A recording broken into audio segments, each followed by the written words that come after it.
فالجميع إذا ماتوا. إذا محبة لدرجة أن يموت من أجلي. يمكن تعودنا نسمع هالكلمة، بس فكر في نفسك وفي وأنا بفكر في نفسي. هل أنا مستعد أموت مشان شخص؟ ما بس موت. هلا فكر واحد بده كلوة، كم مرة تتردد مع أنه ما رح يعني بتقدر تعيش ما رح تموت إنك تقدر تعطيه كلوة؟ أو فكر إنه واحد بده عين، بتفكر إنك تقدر تعطي شخص ثاني عين. يعني فكر فيها. فكم بالحالة تقول أنا بدي أموت من أجل شخص. إنك تقدر تعطي تقدم من ذاتك شيء صعب كثير. لكن الرب يسوع المسيح لم يبخل علينا في شخصه. هذه المحبة. برومي بيقول ولكن الله بين محبته لنا ونحن بعد. شوف من أجل البار يعني يمكن واحد يقدم شيء. يعني إذا واحد كويس تقول هذا الزلمة يعني كويس خوش زلمة خليني ساعده. لكن إذا واحد عدو لك يجرحك ويؤذيك كيف تقدر تحبه؟ كيف تقدر تقدم له؟ هذا ما يفعله يسوع فينا. ما يفعله يسوع فينا أنا وأنت مش قادرين ولا رح نقدر. هيدا تحتاج إلى عمل روح القدس في الحياة. إذن أول شيء محبة تحصرنا. ثاني نقطة دينونة ترعبنا. هناك دينونة حقيقية.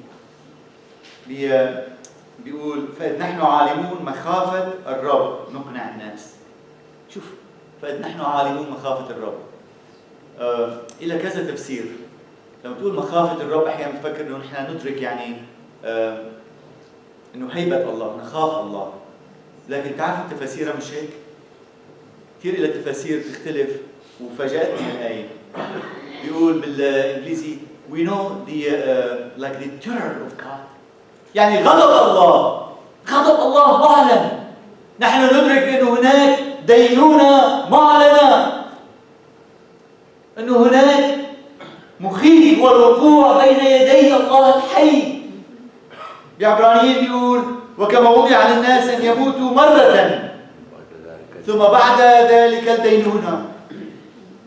إذن عم مش موضوع أنك لك فرصة ثانية. ما بس إلك وإلي. الدافع اللي بيخلينا أنه نحكي عن يسوع هو أنه هناك دينونة تنتظر الجنس البشري. هناك ناس تموت كل يوم وتذهب إلى جحيم أبدي، إلى عذاب أبدي. لذلك كيف نستطيع أن نسكت أي كان المحبة اللي في قلوبنا للناس وترى الشخص اللي بتحبه الشخص العزيز على قلبك إنه بس هو عم يروح على جهنم؟ لأنه هذه حقيقة. يسوع تكلم عن الجحيم أكثر من تكلم عن السماء لما كان على الأرض. هيدي حقيقة. لابد أن كل إنسان يقف للحساب.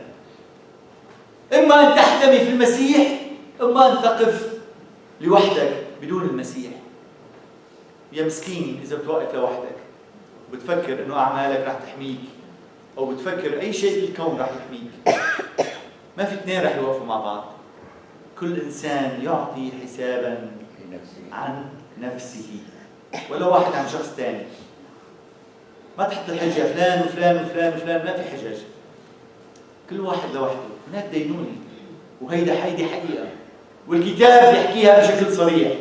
لذلك يجب أن نحمل هذه الرسالة بجدية كاملة ونأخذها للآخرين. لأنه إن لم تحملها أنت تخسر البركة. إن لم تحملها أنت تخسر الامتياز الذي يريد أن يباركك به يسوع. أيضا لأن هناك مكافآت تنتظرنا. في مكافأة كما حكيت قبل شوي إنه ما بس صالحنا ولكن يريد أن يباركنا. يريد أن يعطينا هذه الخدمة. يريد أن يكافئنا. شوف الآيات اللي مذكورة في القبل بتقول لأنه لابد أننا جميعا نقف أمام أو نظهر أمام كرسي المسيح.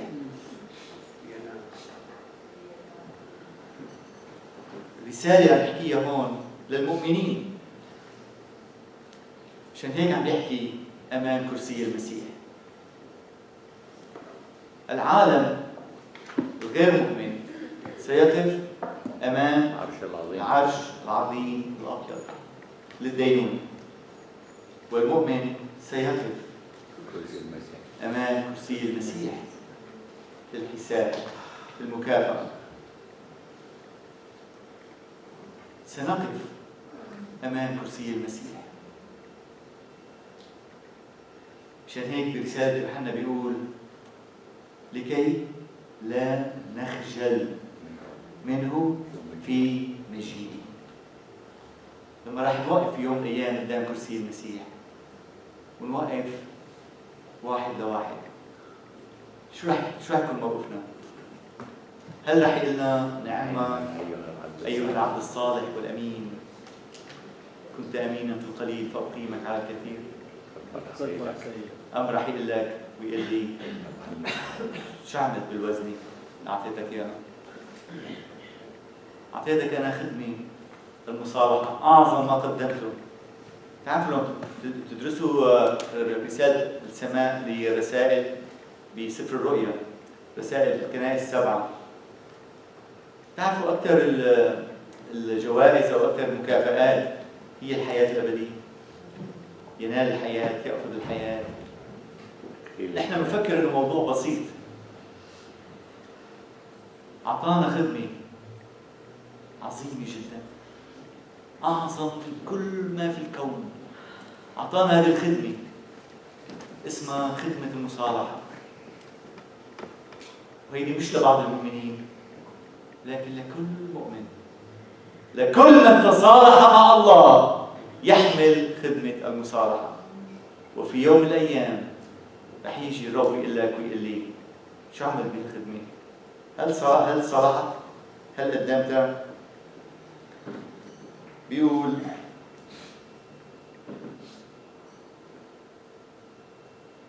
لأن الله ليس، بعبرانيين بيحكي، لأن الله ليس بظالم حتى ينسى عملكم وتعب المحبة التي أظهرتموها نحو اسمه.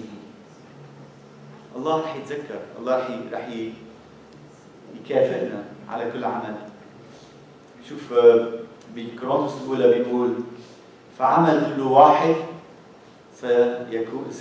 سيصير ظاهرا لأن اليوم